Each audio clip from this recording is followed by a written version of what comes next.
সাহা পরিবারের মনসা পূজার 52 বছর পূর্ণ হলো। তাই এবছরের সাহা পরিবারের মনসা পূজাকে ঘিরে এলাকায় ছিল উৎসব মুখর পরিবেশ। কলকাতা থেকে আনা হয় ভবতারিণী সম্প্রদায়ের মহিলা ঢাকিদের দল।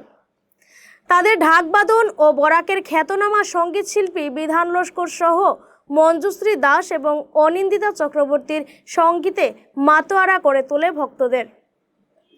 16 আগস্ট শুরু হয় সাহা পরিবারের মা মনসার পূজার্চনা। সোমবার সন্ধ্যায় আয়োজন করা হয় সাংস্কৃতিক অনুষ্ঠান।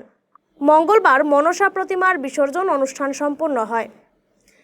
এবার সাহাবাড়ির পূজায় 15 থেকে 16 হাজার ভক্ত সমাগম হয়। রূপম সাহা জানান, তাদের পরিবারের এই পূজা প্রথমে বাংলাদেশে শুরু হয়, পরে পালংঘাটে বসতি গড়ে তোলার পর এই পূজাতে ভাটা পড়েনি। তিনি জানান, প্রয়াত হরিলাল সাহার হাত ধরে শুরু হওয়া এই পুজো এবার 52 বছর পূর্ণ করেছে।